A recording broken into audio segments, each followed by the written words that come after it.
ganti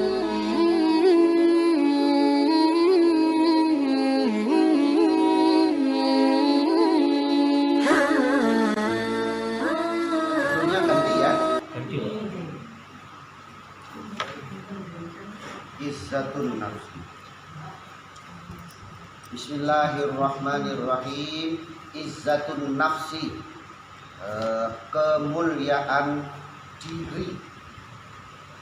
Kita ada pembahasan hari ini tentang izzah. Izzah itu mulia. Nah, kalau ada orang namanya izzah, berarti artinya mulia. Harapannya dia jadi orang yang mulia. Izzah. Izzatun nafsi, kemuliaan diri. Kalau bukan kita yang menghormati diri kita sendiri lah, terus opo? Itu ayatnya begini. Ayatnya itu wala tulqu bi aydikum ila tahluka. Janganlah engkau menjerumuskan dirimu kepada kehancuran. Itu ayatnya. Itu dasar dari sifat izzatun nafsi. Oke, kita mulai ya. Hiya sifatun. Hiya yaitu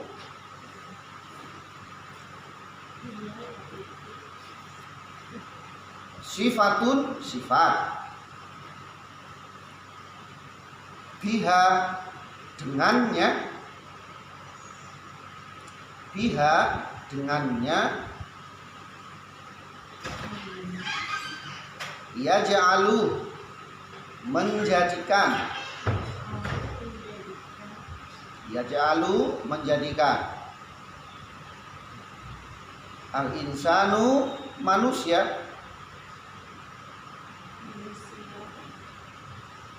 Nafsahu, pada dirinya sendiri.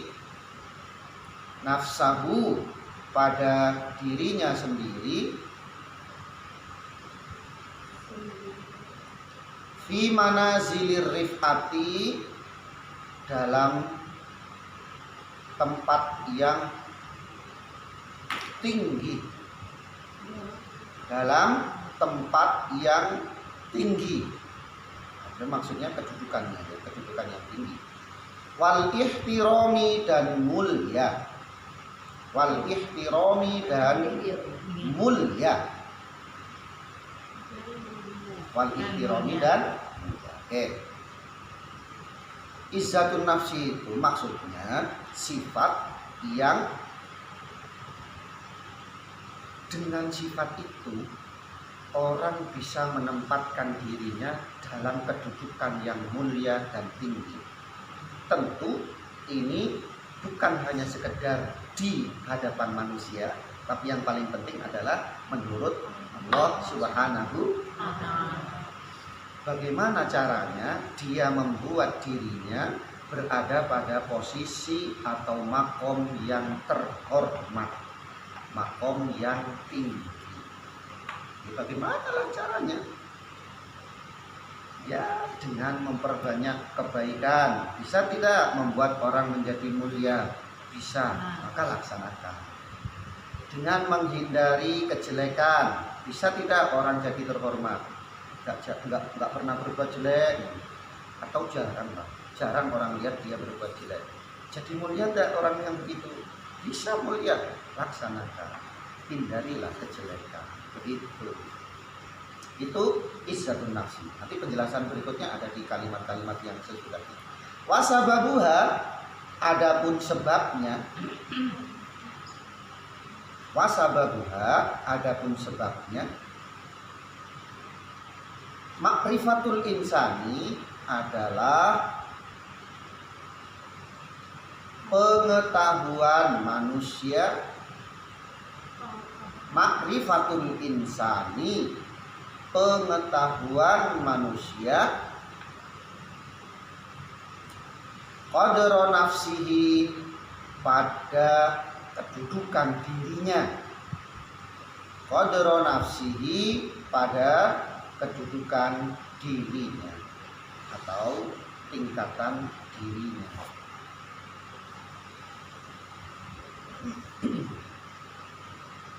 Nah, orang bisa punya sifat izzatun nafsi tadi itu apa sih sebabnya? Sebab dia tahu posisinya. Kalau posisi saya ini sebagai hamba Allah, maka tidak pantas seorang hamba berbuat sombong. Dia nggak sombong. Tidak pantas seorang hamba merasa paling bisa. Dia akan merasa tidak punya kemampuan apa. Kalau seorang hamba itu nggak pantas untuk berlaku kasar, ya dia menghindari. Itu dia tahu dirinya sendiri, kan begitu? Nah, dengan menghindari hal-hal yang kita sebutkan tadi, otomatis dia jadi baik. Di hadapan orang dia baik, di hadapan Allah juga baik. Itu penyebabnya. Maka kalau sudah tahu nih, sebabnya sudah tahu, tinggal kita memposisikan diri kita supaya sesuai dengan sebab ini tadi. Kalau nasihat yang lain begini, man tawahhama annalahu waliyan aula minallahi ta'ala qallat ma'rifatuhu billah.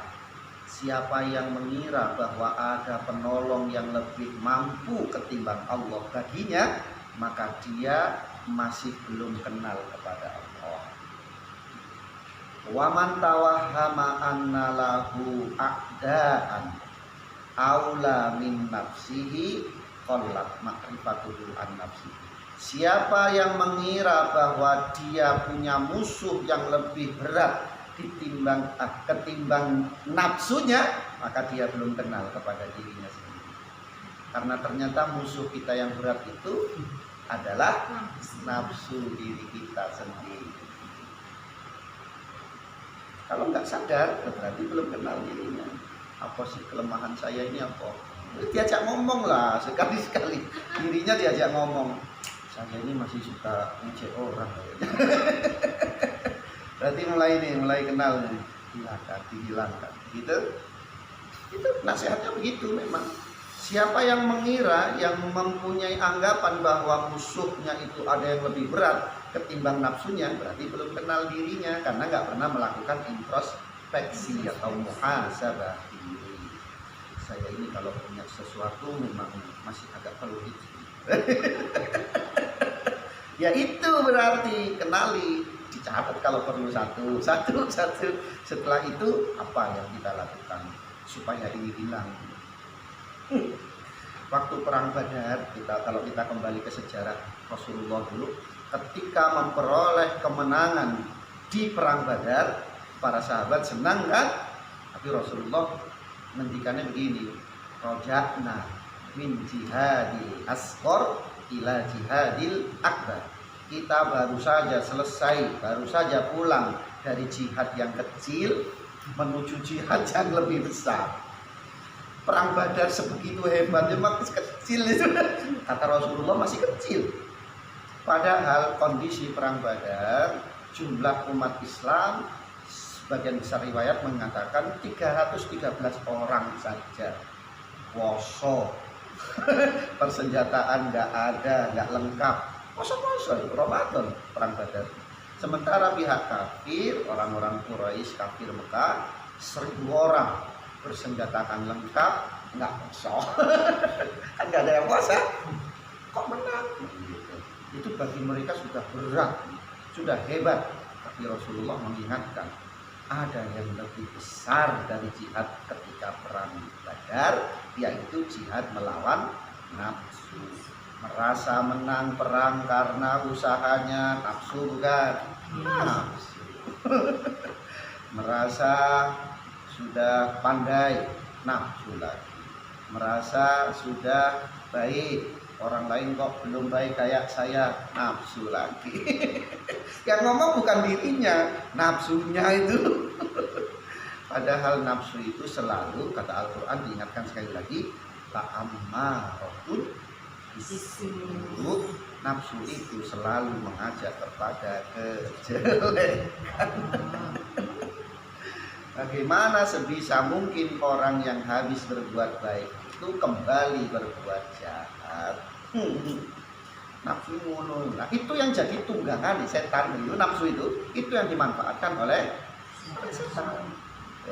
sehingga kita banyak sekali lupa kepada Allah.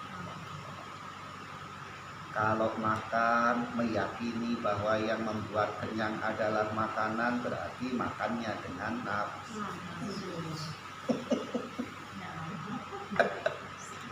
Ya kan? Kalau marahan itu Kalau biasanya bapak-bapak itu sungguh-sungguh kurang pendidik. Ya, Kurang kasar pendidik. kadang.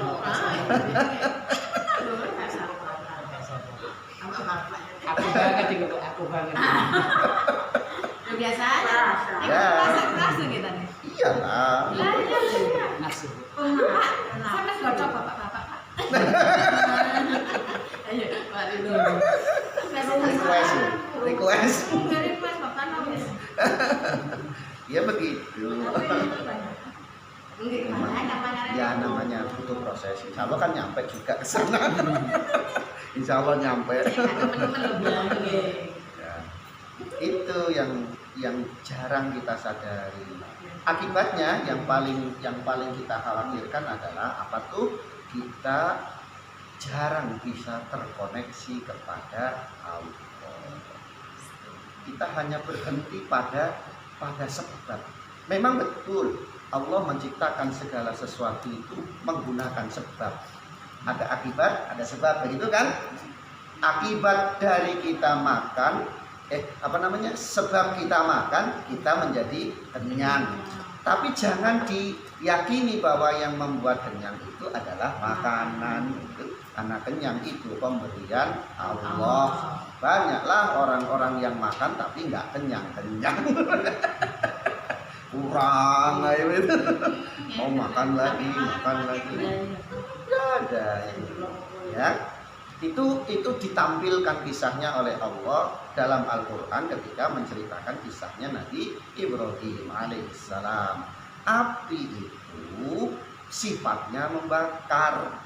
Ya, api itu kan begitu, tapi sifat membakarnya api itu pemberian dari Allah. Kalau apinya sendiri tidak bisa. Itu dibuktikan ketika Nabi Ibrahim dibakar, apinya tetap menyala, apinya tetap berkobar, tapi sifat membakarnya dihilangkan oleh Allah. Apa akibatnya? Nabi Ibrahim selamat. Hilang sifat membakarnya itu. Nah, ini kajian tauhid dasar yang harusnya diyakini dari awal. Sehingga kalau begitu gak usah lapor kemana-mana. Ada masalah lapornya kemana ya? Ya Allah, kenapa masalah ini? Tapi ini status WA. Ya Allah. Apa sih dulu kita bahas? Oh, Iya. ada tidak? Ada. Banyak. Kayaknya ya Allah. Tapi ini status. Sehingga memancing orang lain untuk berkomentar. Apa dikira orang lain bisa menyelesaikan masalah? Tidak bisa. Dia mau menyelesaikan masalah sementara dia sendiri punya masalah. Enggak masuk akal. Minta tolong sama orang menyelesaikan masalah kita, sementara yang kita minta tolong itu orangnya juga bermasalah. Piye kan? Mikirnya piye. Begitu. Itu namanya makrifatun nafsi. Paham tentang dirinya sendiri. Saya ini siapa? Saya ini apa sih? Tujuan saya kemana? Kita kan nggak pernah begitu. Apa tujuan saya? Mari ini turu, terus pagi bangun lagi. Apa tujuan saya? Cuman begitu saja. Cuman begitu saja. Turu mana? Lolo mangan. Lapar makan gitu. Haus minum. Ngantuk tidur. Bangun begitu lagi. Nggak ada tujuan hidup. Nggak jelas tujuannya. Tujuannya nggak jelas. Sehingga kadang-kadang banyak kagetnya. Tuh, tiba-tiba ada waktunya sudah mau ganti nih. 2021 kan udah selesai. Tuh, sudah hampir akhir tahun. Nggak kerasa lah gitu. Kenapa bolak-balik nggak kerasa ya.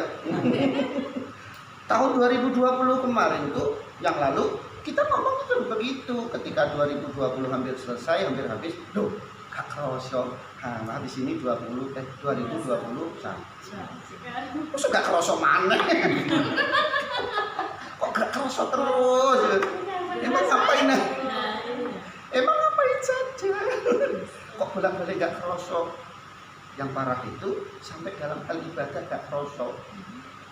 Allahu Akbar, sholat gak kerosok. Tahu-tahu sadarnya ketika mau salam. Alamina innaka sudah min alamina. Wis mes salam. Selamat rokat kemana? Namanya setan. Kok bolak-balik gak kerosok gitu.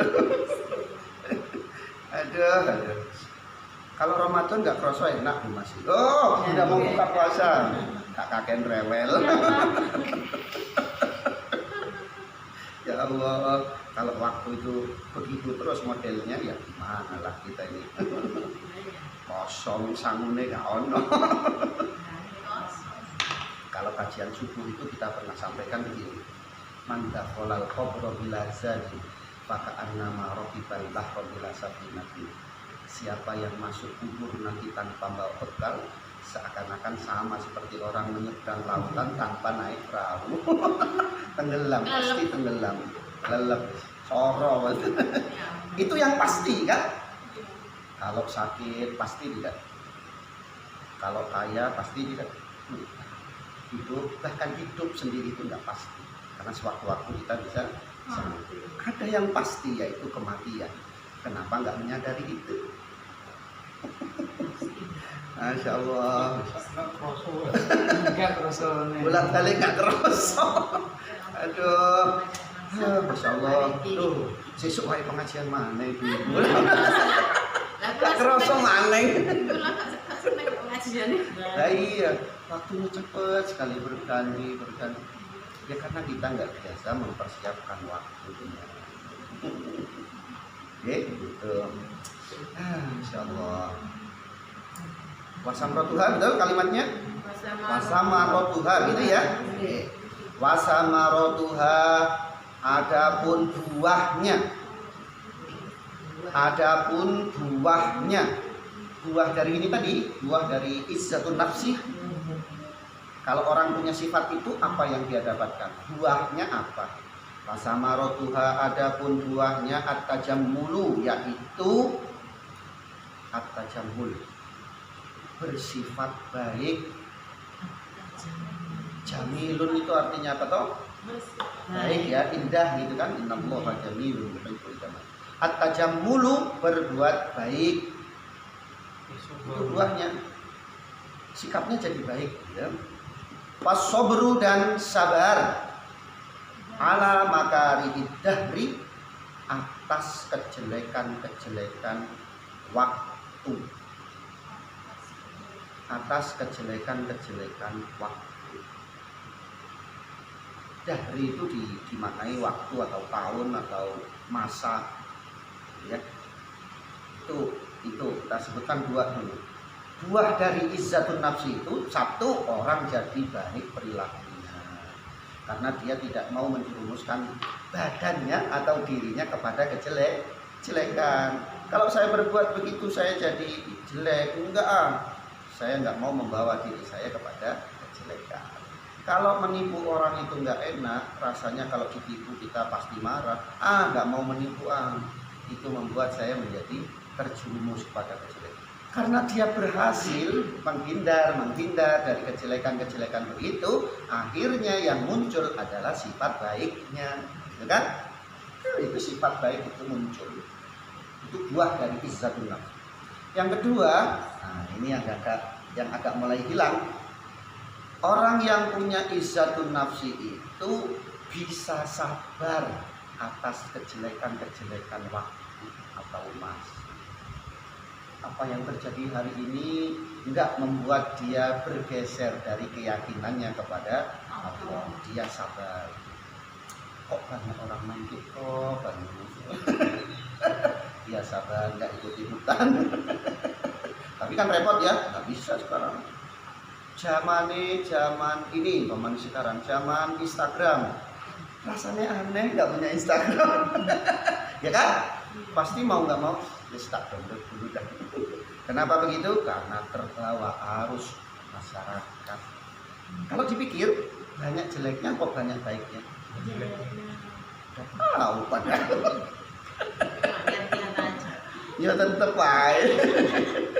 Kecuali punya niatan lain mungkin ya, punya niatan lain apalah. Saya memanfaatkan media ini untuk berbuat baik, bapaknya posting apalah yang baik kan, kegiatan silaturahmi kan bisa begitu kan. Ya, kalau seperti itu masih dibolehkan, tapi lama-lama atau enggak bawa alam juga harus kuat. Ya, sabar terhadap apa yang terjadi di masa ini, nggak gampang terbawa. Gitu. Orang banyak mengadukan masalahnya ke Facebook umpamanya, dia nggak ikut-ikutan. Dipikir Facebook itu ruang pribadi, boten ternyata kan banyak orang yang bisa baca toh. Akhirnya jadi tahu semua. Ya Allah, sudah 3 bulan nggak dapat rezeki, nggak bisa kerja. 3 bulan tuh, padahal dia hidup umurnya 65. 3 bulan nggak dapat uang. 63 tahun dapat uang terus, ayo. Nggak pernah pasang di Facebook. Alhamdulillah 63 tahun dapat uang terus. Nah, nggak ada. Kawan nggak ngomong lebih. Yang aneh lagi ini yang saya kasih tahu, ini cara berpikir yang mulai ruwet manusia. Ya Allah, berilah saya kekayaan. Setelah doa begitu tuh, hampir tiap hari dia berdoa begitu, mudahkan rezeki saya, berilah saya kecukupan. Ini ya. Di satu saat dia masih belum mendapati doanya itu dikabulkan. Dia merasa begitu. Kapan saya dapat rezeki yang banyak ya Allah? Itu doa. Umpama saya ya umurnya 41 tahun. Wes, saya dari kecil berdoa sampai usia saya sekarang nih. Dari kecil dapat rezeki tidak? Dapat ya. Ayo dikumpulin yuk dari rezeki sampai dari kecil tuh sampai umur saya sekian tahun ini. Banyak tidak rezekinya? Banyak. Jadi kaya tidak? Kaya ternyata. Tapi kan nggak dirasakan kan itu. Merasa kaya itu kalau pas barengan datang padahal sabrek itu ya sabrek entek cepat habis. Terus merasa nggak pernah kaya itu bagaimana mikirnya? Nggak bersyukur. Kurang bersyukur. Dari kecil dapat rezeki toh, coba dikumpulin deh. Jadi banyak sudah, banyak Allah kasih rezekinya sudah banyak, tapi kita tetap merasa tidak. Dalam kandungan itu kita tadi 9 bulan 4 bulan tadi terus ribut. Merasa tidak cukup macam ya gitu memang. Merasanya. Apa ini masih sambatan. Saya dengar diri, saya dengar sendiri. Itu Gitu, ada yang salah dari cara berpikir kita itu. Dicukupi dari kecil oleh Allah sampai usiamu sekian tahun, 50, 60, kok saya merasa nggak cukup gitu. Kok merasa belum kaya padahal sudah sangat kaya saya itu. Dari kecil uang saya nggak habis-habis sampai umur sekian. Walaupun sedikit-sedikit, Medina ya sedikit-sedikit tapi kan cukup sampai usia saya segini cukup terus. Alhamdulillah, berarti kaya sih. Nggak mikir begitu tapi salah cara berpikir kita. Allah kabulkan doa kita enggak ternyata. Sudah sangat dikabulkan. Tapi kita kebiasaannya berburuk sangka kepada Allah. Hilang koneksinya kan kepada Allah. Hilang mana? Kapan sih? Sampai kapan? Usia sudah begini nih, nggak terbiasa connect kepada Allah. Ngaji di sini itu ya. Yuk lanjut masih buah dari Izzatun Nafsi. Watarku idharil ihtiyaji, menghindari menampakkan kebutuhan, menghindari menampakkan kebutuhan. Ya ini yang kita sebutkan tadi. Orang kalau sudah punya sifat izzatun nafsi, menghindari menampakkan kebutuhan. Ya, menghindari menampakkan kebutuhan. Nggak usah terlalu ditampakkan kalau kita lagi sedang butuh, gitu loh. Karena yang membuat kita begitu itu adalah Allah. Di saat itu mungkin saja Allah kepingin kita mengadu kepadanya. Kalau kita tampakkan kebutuhan kita lagi punya hutang kepada orang, akhirnya kita mengadunya kepada orang, tidak lagi mengadu kepada Allah. Sebenarnya dengan diberikan rasa tidak cukup oleh Allah, kita merasa butuh butuh ada yang bantu kan? Mohonlah bantuan itu kepada Allah. Itu sebenarnya begitu kita mau saja curhatnya kepada Allah, senang Gusti Allah.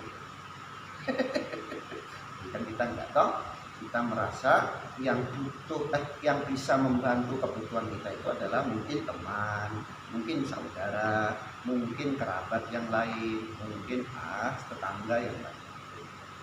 Allahnya nomor 1.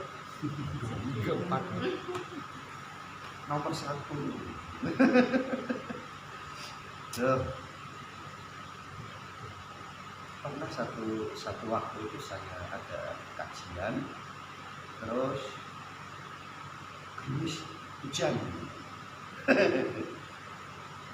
Jamaah kemudian laki saya ngaji itu ngomong, Pak, berhenti dulu ya kita berdoa. Kenapa? Karena mau hujan, Pak. Mau hujan, takutnya nanti ngajinya terganggu, gitu ya. Kalau hujan nggak jadi ngaji. Tiba-tiba saya jawabnya begini, kalau hujan ini jadi baik, maka biarlah hujan. Karena yang menunggu hujan itu banyak juga loh. Warung bakso menjadi hujan, hangat-hangat uang boleh. Sego goreng boleh. Lalapan mintanya hujan. Wong dodol es buru. Oh, yang panas ya Allah. Kan kita yang ngaji umpamanya di majelis hanya 20 orang. Sing dodol bakso ratusan yang nunggu hujan. Biarlah kalau memang hujan menjadikan satu kebaikan, biarlah hujan, kita tunda ngajinya. Tapi kalau ternyata Allah masih mengizinkan kita ngaji sampai selesai, pasti selesai ngajinya, walaupun dalam keadaan apa. Jawaban saya begitu. Baru mingkem intek hujan hilang. Artinya Allah masih mengizinkan kita ngaji sampai selesai, sampai dapat berkatan ya udah. Ngajinya nggak terganggu hujan. Itu kenapa sampai muncul kalimat itu, karena terbiasa menganggap dirinya penting. Kenapa kok minta doa supaya hujannya nggak berlanjut? Karena menganggap saya sedang ngaji, saya sedang butuh ngaji. Apanya yang didahulukan? Sayanya. Kita nggak sadar. Cara setan menggoda gampang ya kan? Luar biasa setan. Nah ya kadang-kadang kan pas waktunya mau ngaji menurut Jangan kan? Ya Allah, mudah-mudahan nanti sore waktunya berangkat dari terang gitu. Ada di Itu nggak boleh, Pak. Non? Kalau pas waktunya jam 2 itu kan hujan deras nih kadang gitu. Ya Allah, mudah-mudahan nanti sore pagi terang ya Allah. Bisa ngaji. Gimana gitu? Ya tadi itu yang saya sampaikan, ya Allah, kalau memang takdir saya bisa ngaji hari ini, Engkau pasti sampaikan aku ke tempat ngaji. Udah itu berhenti ya kok enggak, kan urusan Gusti Allah. Yang penting kita disampaikan ke tempat ngaji. Gitu. Dan itu berkali-kali saya alami waktu ujian anak-anak, umpamanya ya, yang sering itu pas ujian anak-anak ini santri-santri TPQ. Hujan nyata, kapan itu di Kedunganan, hujan terus gak karu-karuan, banjir kan? Allah, kalau memang acara ujian ini harus selesai, engkau pasti bikin acara ini selesai walau kondisi sedang hujan. Gak lama saya ngomong, ada hujannya. Karena kita mendahulukan Allahnya, nggak pernah. Kemudian kita ini diajarkan, ya Allah, kok hujan sih, padahal sedang ujian. Kira-kira penting mana Gusti Allah karo ujian? Ya kan? Kita terbiasanya begitu sih. Kebutuhan kita yang kita dahulukan. Stop. Enak kalau model begitu cara berpikirnya. Kontrol Allah berarti. Ya, Allah itu dikontrol. diatur-atur dong. Kayak sopo yang diatur-atur. Nah, itu ya, menghindari menampakkan rasa butuh. Biarlah rasa butuh itu hanya kita ajukan kepada Allah Subhanahu wa taala. Berikutnya wa ta'dzimun nasi lahu. Wa ta'dzimun nasi menghormati manusia.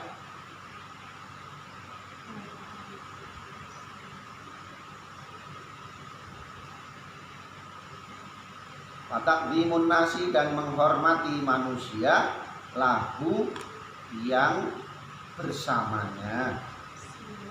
Lahu yang bersamanya. Yang bersama. Lahu bersama, yang bersama. Ini pun sulit, ini harus latihan nih. Dimulai dari cara ngomong. Menghormati manusia itu kan dimulai dari cara ngomong toh. Nyuruh, tapi terkesan nggak dulu bagaimana. Bentuk penghormatan. Tidak mentang-mentang karena kita atasannya, nyuruhnya jelas-jelasan nyakitin orang banget. Tak bayar kok nggak dikasih, kita gimana sih ini? Aduh. Duh, itu benar, tapi kurang ajar. Betul. Karena dia yang bayar, dia memperkerjakan orang itu kan betul, tapi tidak baik. Pak, ini kayaknya butuh dibersihkan lagi deh. Dia merasa dilibatkan kan? Oh iya, nanti saya bersihkan lagi. Enak jalannya ngomong. Pak, ini kayaknya nggak bagus deh, kumuh. Istoyo, gak usah ngono ngomongnya. Banyak yang begitu tau masih kan? Apalagi kepada guru ngaji umpamanya. Harus berbahaya Pak. Mosok dapatnya anak saya nggak naik jilid. Dikira dengan bayar anaknya gampang naik jilid. Ya ajar anak dewe. Itu karena kita merasa sudah bayar, jadi menyebabkan penghormatan kita kepada manusia yang lain menjadi berkurang. Stop, belajar cara ngomong yang baik. Belajar cara ngomong yang baik. Wa ihsanullahi ilaihi, benar ya kalimatnya ya. Wa ihsanullahi ilaihi, dan kebaikan Allah, wa ihsanullahi, dan kebaikan Allah ilaihi, kepadanya. Wa ihsanullahi, dan kebaikan Allah ilaihi, kepadanya, pada orang. Itu kalau sudah muncul izzatun nafs itu begitu, Allah yang akan berbuat baik kepada dia. Karena dia bisa menjaga dirinya dari kejelekan. Allah senang tidak kalau ada orang baik. Nah, maka Allah juga akan membalas kebaikannya. Hobinya Gusti Allah itu begitu ya, membalas kebaikan dan suka melupakan kejelekan. Hobinya Gusti Allah ini. Allah itu punya sifat Al-Ghafur. Yang lebih seru lagi Al-Ghaffar. Gitu. Al-Ghafur itu artinya sering mengampuni orang. Sering. Siapa saja pasti dapat ampunan Allah kalau dia minta ampun. Tapi kalau Al-Ghaffar itu berkali-kali mengampuni walaupun pelakunya sama yang berbuat jahat. Itu lagi. Ya wis tak sepuro maneh gitu. Loh, jahat maneh, minta ampun lagi, ya sudah tak sepuro maneh gitu. Itu Al-Ghaffar. Berkali-kali mengampuni. Dan Allah punya sifat keduanya, Al-Ghafur, Al-Ghaffar. Kita bisa nggak niru?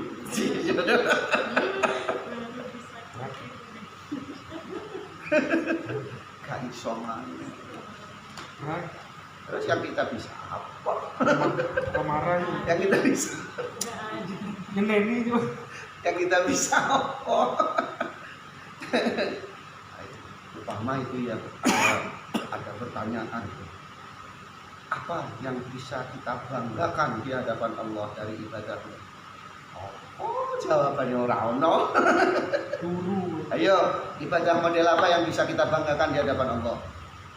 Jawabannya belum ada. Sholat. Sholat baru sadar ketika sudah fil alam itu model begitu kita banggakan. Padahal itu ditanya tuh, apa ibadahmu yang kamu banggakan? Masuk surga begini ini apa ibadahnya? Poso memang itu, poso ini pindah jam makan saja kan kita itu. Kodok, poso ini kodok makan. Yang selama subuh sampai maghrib nggak boleh makan, kita tahan sampai maghrib. Begitu maghrib, belum makan semua. Sampai sahur. Enggak ada. Apa? Ibadah apa yang kita banggakan? Enggak ada kebanggaan itu. Sholat 1000 rakaat juga nggak pernah. Baca sholawat 10.000 apalagi. Istighfar 100 kali ya jarang-jarang. Kalau nggak minggu ya nggak baca. Paling mau tidur. Kalau minggu beristighosahan. Astagfirullah. Alhamdulillah. Itu. Berarti yang tadi sifat Allah yang Al-Ghafur sama Al-Ghafar itu berarti seseorang itu ketika melakukan suatu maksiat kemudian dia bertobat kembali, berarti nanti kita itu sifat Al-Ghafarnya Allah itu tadi yang dia punya. Berarti istilahnya pagi maksiat, turunnya tobat itu tetap diampuni juga begitu. Tetap diampuni. Karena punya sifat Al-Ghafar. Dan itu luar biasa. Mana ada Tuhan begitu itu. Al-Ghaffar. Allah itu marah kalau sifat Al-Ghafurnya itu nganggur. Maka Allah nggak suka kalau ada orang ngomong, kamu jahat pasti masuk neraka. Kamu Gusti Allah yang menentukan masuk neraka itu aku, bukan kamu. Walaupun dia salah, jahat, aku punya sifat Al-Ghafur. Kalau aku ampuni dia, bisa. Sementara Allah punya sifat kok nganggur, nggak suka. Terus sifat Ghafurku taruh mana? Ya, ada Tuhan begitu tuh, ya Allah. Maka cukuplah hanya Allah yang menjadi penolong bagi kita. Kalau manusia kita mintain tolong 1-2 kali mungkin masih mau. Kalau terus-terusan, karena dia nggak punya sifat Al-Wahhab. Memberi kan, Wahhab itu memberi toh. Tapi kalau Al-Wahhab itu berulang kali memberinya, berulang kali. Insya Allah kalau mengaji sifat-sifat Allah itu memang nggak pernah habis kita bicarakan. Masya Allah, semakin kenal kita kepada Allah Subhanahu wa Ta'ala. Insya kita lanjutkan dulu lah, tinggal sedikit lagi. Qala Allah Ta'ala, Allah berfirman, walillahil izzatu wali rasulihi walil mu'minin. Walillahi dan milik Allah. Walillahi dan milik Allah. Al-izzatu kemuliaan. Terus milik siapa lagi? Dijelaskan kembali. Wali rasulihi dan milik Rasul Allah. Wali rasulihi dan milik Rasul Allah. Kemuliaan itu. Milik siapa lagi? Walil mukminin dan milik orang-orang yang beriman. Itu yang harusnya pantas punya sifat izzatul nafsi. Qala Nabi sallallahu alaihi wasallam. Itu benar ya, qala Nabi nggih? Qala Nabi sallallahu alaihi wasallam. Kata Rasul, rahimallahu imra'an arafa qadra nafsi. Rahima menyayangi. Allahu Allah imro'an kepada seseorang. Rahima menyayangi. Allahu Allah imro'an kepada seseorang. Arafa yang tahu. Arafa itu tahu atau kenal. Maka ta'aruf itu diartikan kenalan gitu ya. Arafa dia ta'aruf itu sama. Arafa yang tahu atau kenal. Qadra nafsihi kedudukan dirinya. Allah menyayangi orang yang kenal terhadap dirinya sendiri. Kita kenal tidak? Itu lagi pertanyaannya. Kita kenal atau tidak? Sifat kita seperti apa sesungguhnya pernah kita teliti sendiri atau tidak? Kalau neliti orang gampang. Bu itu tuh sifatnya begini. Pinter ya. Pinter. Tapi kalau ibu yang itu satu tuh modelnya begini. Sampai pinter kita. Kalau dirinya sendiri gimana tuh sifatnya?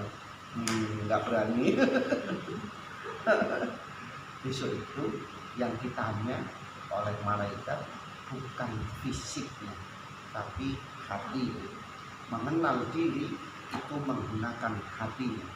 Kalau kita terbiasa hatinya nggak kenal sama dirinya, sombong biasa dia lakukan, menghina orang, langganan tiap hari, menjelek-jelekkan yang lain, udahlah kebiasaan.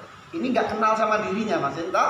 Begitu ditanya oleh malaikat, man rabbuka, hatinya nggak pernah kenal itu, dia akan kebingungan menjawab pertanyaan malaikat. Karena kalau secara fisik otaknya wis pernah belajar, udah dikasih tahu dulu nih kan. Pokoknya pertanyaan malaikat itu sekitar itu. Man rabbuka, jawabannya Allahu Rabbi. Masuk kemana tuh? Ke otaknya. Waman nabiyuka, siapa nabimu? Jawabannya tahu kita. Muhammadun nabiyyi, Muhammad nabimu. Apa wis jawabannya sudah siap. Tapi kenapa masih ada yang dihukum, disiksa di dalam kubur? Karena bukan akalnya yang jawab, karena bukan fisiknya yang jawab, hatinya, ruhnya yang menjawab. Nah, ruh itu biasa diajak kenal kepada Allah, tidak. Itu jawabannya. Kalau disebut nama Allah, cirinya ruh itu kenal kepada Allah. Kalau disebut nama Allah, tidak dibacakan ayat-ayat kebesaran Allah, tergetar hatinya, tergetar ruhnya. Ada semacam kerinduan kepada Allah Subhanahu. Itu cirinya. Wes didelok dhewe. Sudah begitu apa belum sih? Fa idza tuliyat alaihim ayatuhu zadatuhum iman wa ala rabbihim yatawakkalun. Itu ayatnya. Zadatuhum iman. Iman itu di mana tempatnya? Di dalam hati. Itu urusan ruh, bukan fisik kita. Indikatornya gampang, sudah dikasih tahu, tapi sudah ada belum pada kita, tergantung kita masing-masing. Al-hikdu, alhamdulillah besok kita pembahasan melanjutkan untuk materi baru, yaitu al-hikdu. Al-hikdu itu mundah-mundah bahasa Jawanya. Apa tuh? Nah, itulah, ini kalau nggak ada saya nih kayaknya nggak jadi. Itu gitu al-hikdu. Kamu tak tolong, sekarang giliran saya nggak mampu begini, kamu nggak mau nolong, gitu sih kamu ini. Itu al-hikdu. Mengungkit-ungkit kebaikan sehingga menimbulkan kejelekan yang lain. Amin ya. Allahu a'lam bishawab. Kurang lebihnya mohon maaf. Kita tutup dengan berdoa bersama-sama. Monggo. Maulaya sholli wa sallim daiman abada ala habibika khairil khalqi kullihim huwal habibul ladzi turja syafa'atuhu li kulli haulin minal abwai muqtahami ya rabbi bil mustafa